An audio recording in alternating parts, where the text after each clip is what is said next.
ज्ञानरंजन हिंदी साहित्य की 60वीं पीढ़ी के मील के पत्थर और प्रतिष्ठित पत्रिका पहल के यशस्वी संपादक थे। मध्यमवर्गीय जीवन की जटिलताओं और बदलते पारिवारिक मूल्यों को गहराई से अपनी कहानियों में उकेरने वाले ज्ञानरंजन जी के बारे में 20 रोचक तथ्य निम्नलिखित हैं।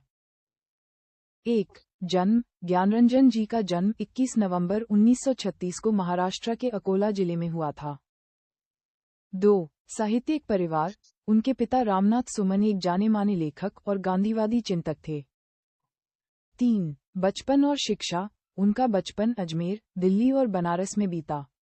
उनकी उच्च शिक्षा इलाहाबाद विश्वविद्यालय से संपन्न हुई। 4. इलाहाबाद से लगाव। इलाहाबाद उनका सबसे प्रिय शहर था, जहां के साहित्यिक माहौल ने उन्हें एक लेखक के रूप में गढ़ा। 5. कार्यक्षेत्र। वे लंबे समय तक मध्य प्रदेश के जबलपुर केजीएस कॉलेज में हिंदी के प्राध्यापक रहे। 6. सेवानिवृत्ति। एक शिक्षक के रूप में कार्य करते हुए 1996 में वे कॉलेज से सेवानिवृत्त हुए। 7. पहल पत्रिका का संपादन।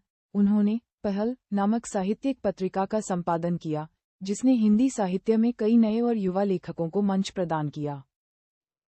8. अकहानी आंदोलन। उन्हें 60 के दशक के अकहानी आंदोलन से जुड़े लेखकों का करीबी माना जाता है, हालांकि उनकी रचनाओं का यथार्थ बहुत अलग था।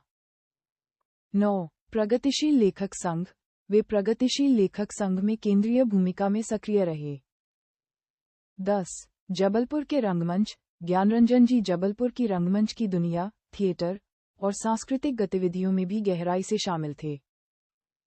11. प्रमुख कृतियां।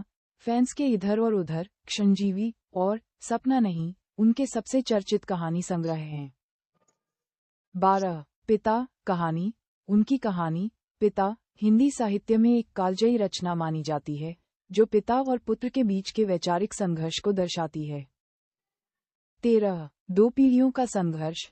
उनकी कहानियों में मुख्य रूप से पुरानी पीढ़ी का बदलते परिवेश से कटते चले जाने का दर्द और नई पीढ़ी की सोच का चित्रण होता है। 14. अमरूद का पेड़। उनकी कहानी अमरूद का पेड़ में बहुत ही खूबसूरती से प्रतीकों का निर्माण किया गया है और पुरानी मान्यताओं पर कटाक्ष किया गया है। 15. अन्य प्रसिद्ध कहानियां। घंटा, बहिष्कार और भटकाव उनकी अन्य प्रसिद्ध कहानियों में शामिल हैं। 16. अनुवाद। उनकी कई कहानियों का अनुवाद अंग्रेजी और रूसी भाषा में भी हो चुका है। 17. सम्मान। उन्हें हिंदी साहित्य में उनके अतुलनीय योगदान के लिए प्रतिष्ठित राष्ट्रीय मैथिली शरण गुप्त सम्मान से सम्मानित किया गया था।